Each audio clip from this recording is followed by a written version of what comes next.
नमस्कार। India debate में आप सबका स्वागत है। मैं हूं आशुतोष पाठक।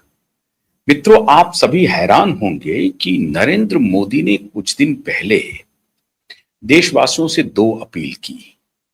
एक तो पेट्रोल डीजल की खपत कम करिए और सोना खरीदना अगले एक साल तक के लिए बंद कर दीजिए।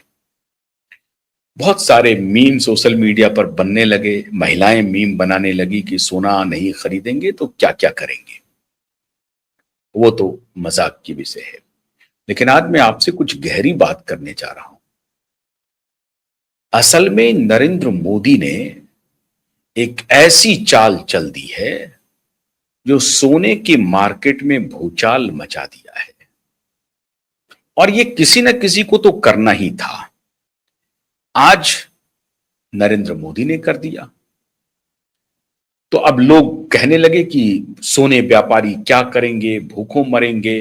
ये बड़े व्यापारियों को मदद करने के लिए किया जा रहा है, टाटा ग्रुप को मदद करने के लिए किया जा रहा है, रिलायंस ग्रुप को मदद करने के लिए किया जा रहा है, छोटे सुनार तो मर जाएंगे। ये सारी कहानी शुरू हुई। लेकिन आज मैं आपको सोने के काले राज और काले कारनामों के बारे में बताऊंगा। साउथ मुंबई का वो इलाका जो इस पूरे काले धंधे को आगे चला रहा है। हम में से, आप में से लगभग लोगों को यह जानकारी नहीं होगी कि सोने की खरीद फरोख्त कैसे होती है, उसका मूल्यांकन कैसे होता है, उसकी कीमत कैसे तय की जाती है। जब भारत में सोने की खदान लिमिटेड, अभी बिहार में एक बोनांजा लगने वाला है। बिहार के जमुई में सबसे अधिक सोने के भंडार पाए जाने की खबर हुई है। अभी उसमें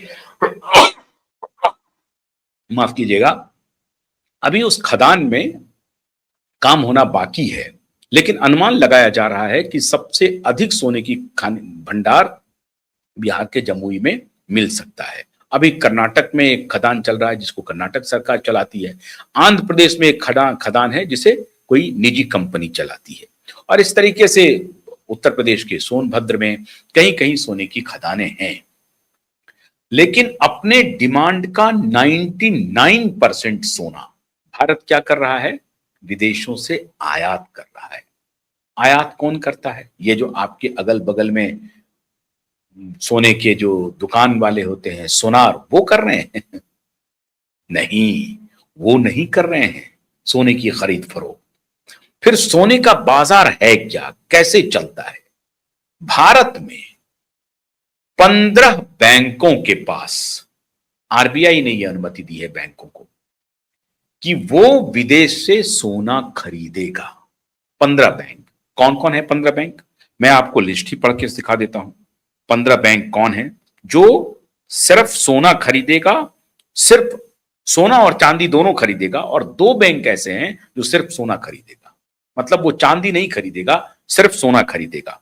कौन कौन बैंक है सोना खरीदने में? Axis Bank, Bank of India, Deutsche Bank, Federal Bank, HDFC Bank, ICICI Bank, IndusInd Bank, Indian Overseas Bank, Kotak Mahindra Bank, Karur Vysya Bank, Punjab National Bank, RBL Bank, Bharatiya State Bank, Yes Bank, Industrial and Commercial Bank of China, CBC, ये भी यहां खरीद सकती है। और जो 2 bank जो सिर्फ सोना, ये सोना और चांदी दोनों खरीद सकती है, लेकिन जो 2 बैंक सिर्फ सोना खरीद सकती है उसमें यूनियन बैंक ऑफ इंडिया और स्बर बैंक है, SBER, स्बर बैंक। ये विदेशी बैंक है लेकिन भारत में ऑपरेट करती है। ये दोनों बैंक ही, इसको आरबीआई ने अनुमति दिया हुआ है कि आप सोना विदेश से खरीदिए, और उसमें भी 2 जगह से सबसे अधिक खरीदी जाती है।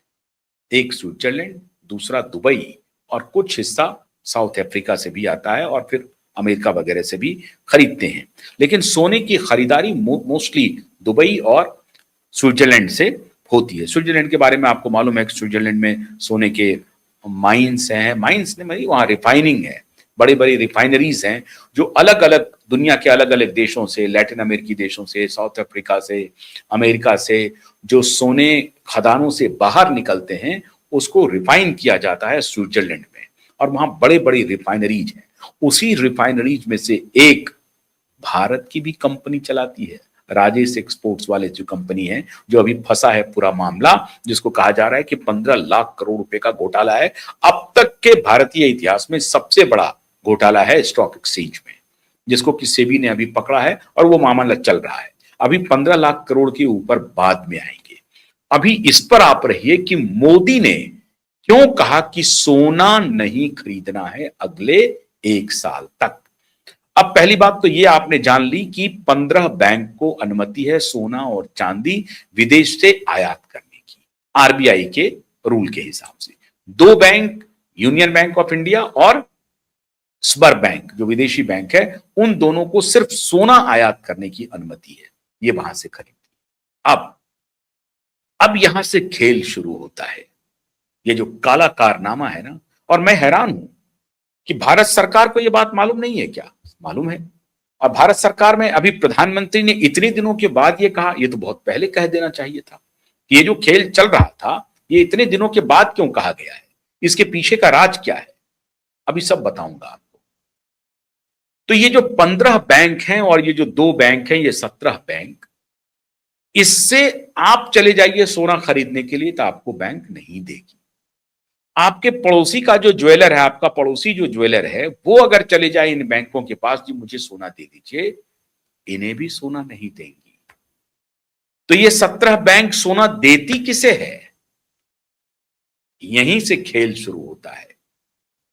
50 से 60 डीलर इस देश में हैं, बड़े डीलर जो सोने का धंधा करते हैं। वो 50-60 डीलर ही इन 17 बैंकों से सोने की खरीद करते हैं। और वो 50-60 के 50-60 साउथ मुंबई में निवास करते हैं, के इधर उधर है, साउथ मुंबई में निवास करते हैं। और इसलिए आज मैं और राज पर से पर्दा खोलूंगा। मुंबई में हमारे सूत्रों ने बताया कि वहां जो पॉलिटिकल घराना है, बड़ा पॉलिटिकल घराना, मैं बस में इशारा कर रहा हूं, बड़ा पॉलिटिकल घराना जिसका बड़ा रसूख रहा है, जो इधर तोड़ना, इधर जोड़ना, उधर को जोड़ करके इधर ले आना, ये सब उनका करना रहा है। दाऊद से लेकर के पूरी दुनिया से उनके संपर्क रहे हैं। उनकी बड़ी दखल की भी बात है इसमें। अब चूंकि मैं डायरेक्ट, हमारे पास कुछ सबूत नहीं है जो मैं उनका नाम ले लूं कि भाई यही तय करते हैं, लेकिन पावर गैलरी में ये मालूम है कि ये जो 50-60 बड़े डीलर्स हैं, वही सोने की कीमत ऑलमोस्ट तय कर देते हैं। लंदन के सोने के बाजार में जो इंटरनेशनल बुलियन मार्केट है लंदन का, वहां जो तय होता है वो तो होता ही है। इसीलिए भारत में भी एक गोल्ड बुलियन एक एक्सचेंज बनाने की बात हो रही है, जो कि रेगुलेशन का काम करे। जैसे आप स्टॉक मार्केट से स्टॉक खरीदते हैं, वैसे आप सोना भी खरीद सकते हैं। स्टॉक मार्केट में जब आप स्टॉक खरीदते हैं तो होता क्या है, ट्रांसपेरेंसी आ जाती है, पारदर्शिता आ जाती है। आपको मालूम होता है कि आपने फलाने कंपनी का इतना का स्टॉक खरीदा है, इसका रेट अभी ये ऊपर चल रहा है या नीचे चल रहा है। साफ साफ आपको ये सारी सूचनाएं, कोई सूचना छिपाई नहीं जाती है स्टॉक मार्केट में आपसे।